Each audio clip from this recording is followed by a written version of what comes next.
What's going on, guys? Welcome along to another video. I'm Matt over at DSR, and today we're at Branson's in Yeovil to take out this Honda CB500X. I'm going to be trying to answer the question is, do you need to spend £12,000 to £15,000 for something like the NT1100 or the Honda Africa Twin to get that comfortable road riding with a slightly bit of off-road capability, obviously Africa Twin, not the NT1100, or can you spend under £7,000 and get everything you need?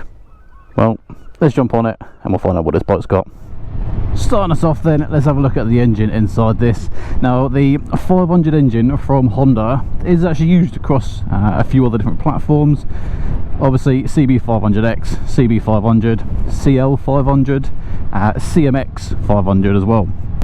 This bike has got 471cc, producing 47 brake horsepower and 43 newton meters of torque.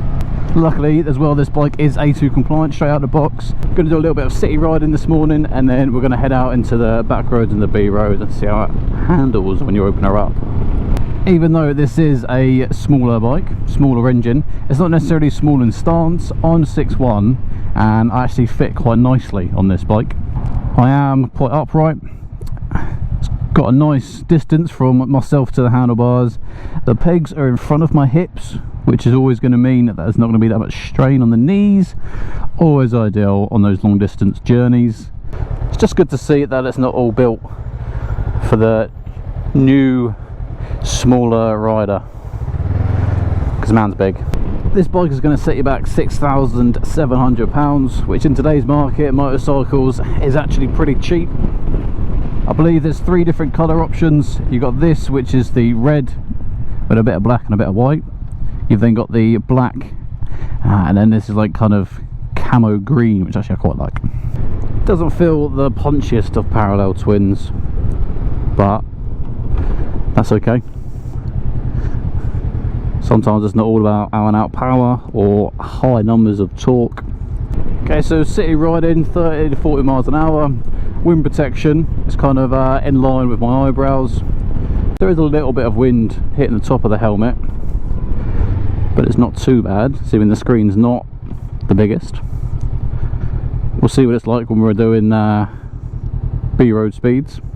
Sometimes it is nice jumping on a bike that isn't absolutely filled with tech. This is the type of bike, although it's new and it looks good, you can do road riding.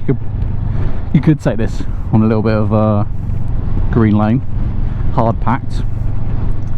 It's not filled with tech, so it's not overwhelming. That helps keep the price down, which is always helpful in this day and age. You don't jump on it and feel like you need to read the owner's manual 6 times over just to understand how to change the suspension. It's nice just to be able to jump on, turn the key, you know it's going to start up.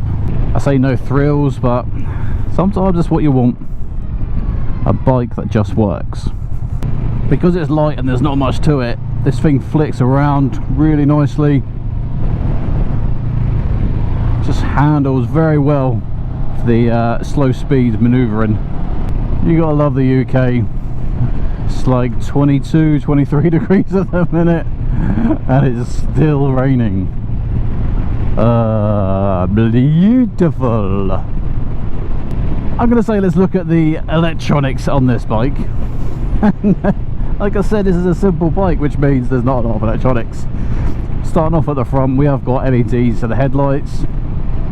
We have got this kind of dark LCD screen, so it's the black background with the white writing. No drama so far, because it does have a little kind of sun hood over it just to stop any extra glare. And also the indicators are now what's called position lamps or position lights. So basically they'll stay on, say 20%, just to give you a little bit more frontage with lights, so hopefully cars can see us a little bit better. That's about it. The throttle response on this is really nice. It's just really smooth as well. So there's no jerkiness, there's no jolting. So 20 miles an hour through air. Second gear, just keeping it open, that 10%. If you want it even smoother, you can put it into third gear. And it just pulls nicely. Just She's nice and gentle. I said this bike handles really nicely, and that is aided by this 199 kilo curb weight. That's pretty light, and you can definitely feel it. Any potholes or stones or gravel or anything, you just be able to blip past. Also, that's going to help with do city riding, any start stop or any filtering that you're going to need to do. Just going to make it super easy. You can get luggage options for this CB500X, so you'll be able to do some touring easily. I'm 115 kilos, and so far I do have a day sack on. It's about another 5-10 kilos. The seat is good, the seat is nice. I'm just pushing on the verge of a little bit too heavy for it. So I've been on this bike, say half hour, 40 minutes, and I could feel some hot spots potentially coming. Like I said, I'm not a skinny chicken, so I'm going to compress most seats out there, but it is quite soft. You definitely feel the softness and the plushness when you sit on it, because there are some bikes out there, their seats are like cardboard and rock. If you're going to be looking at doing some touring, this has got a 17.5 litre fuel tank, but it is going to be very fuel efficient, so you're going to get plenty of miles from it, so I wouldn't worry about the size of the tank.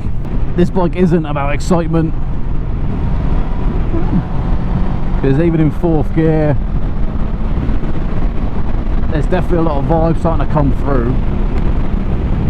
Handlebars and pegs are higher up the rev range, which normally means the lower down in the gear you are. But if you want to have fun, you need to be lower down, and that's the problem with a bike only 43 newton-meters of torque.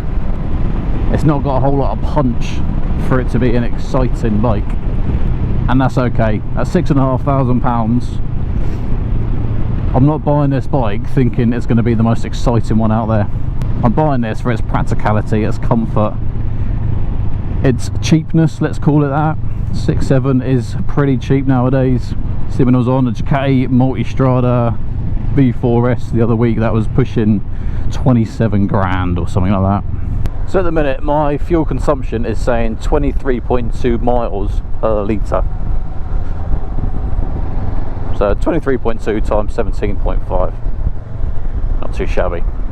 Bottom left below the screen, it looks like there's a little cap, which I reckon you could probably change out for a USB charger, so you'll be able to put your phone mounted and charge it for all those long distance tours and journeys that you're going to be doing. Or what is nice to see, above the LCD screen is this bracket, which again you can either put a phone or a sat nav mount on there. So it's nice, they're giving you options and positions of putting your electronic devices. Some other bikes, they've got clip-ons and there's no other space for them to put anything, but then they're touring bikes, slightly confusing. I'm going to find somewhere to pull over. I'm going to have a little walk around of this bike. Here we are then. This is the front end. I think for the price point it looks really good. We've got 41mm upside down forks at the front, twin discs at the front, 296mm with a 2-pot piston calipers. Personally, I think the only thing that really shows the bike's price budget, shall we say, is the brakes. Suspension, I've had no problems with it. Like I said, I am a heavier onset guy, no problems with this. But the brakes, I do feel they are lacking in that department. If I was to get this bike, straight away I'll be changing the brake pads on this. Moving around then, here we go. This is the kind of running lights of the indicators, so they'll stay on like that all the time. I think the front end with the light headlight looks nice. Yeah, the exhaust does look pretty ugly, I'll give you that one. But end of the day, like I said, under £7,000. Ducati have an exhaust for one of their bikes that is £7,500. So their exhaust is more expensive than this entire bike. So you know what, we'll forgive it. If we don't like it, we can change it. We've got Dunlop Trail Max Mixed Tour tyres on. I've had no problems on the road. Unfortunately, I'm not going to take it off-road, but they look like they've got plenty of tread, so you're not going to kind of run into any trouble on the UK hard-packed green lanes. And that's it for this bike. Like I said, there's not a lot, but for the market it's trying to hit, I think it's done a fantastic job at kind of ticking all the boxes that a newer rider would want stepping into the market. But as a more experienced rider, I'll be able to get the most out of this bike, especially if I was going to take it off-road down the green lanes. 199 kilos, this thing will flick around. Enough talking, let's get on and do some more riding. Well, we have got a seat height of 830mm. I'm 6'1", and both feet are flat on the floor, and quite comfortably as well. Turn and circle on this, really good. Nice and tight. I mean, yeah, you could have no dramas doing any form of city riding, any riding with this. I must say, I've actually enjoyed this bike a lot more than I thought I would. I thought with it being only a 500cc, it wouldn't have enough get up and go. It's got enough.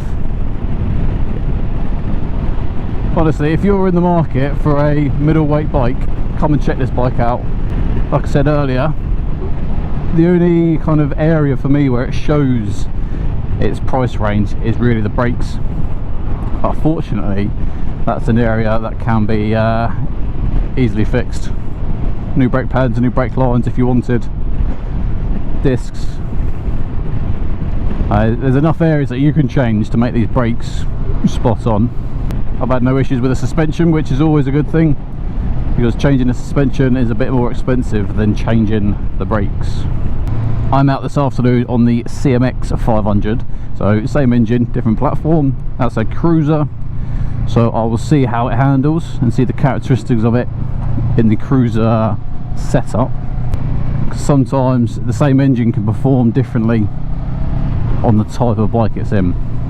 I don't think there's anything left to cover, so all I'm going to say is if you have enjoyed this video, please make sure you like it, and more importantly subscribe to the channel. It helps us out over at DSR. We've got plenty more riding reviews coming weekly, so until the next one, ride safe.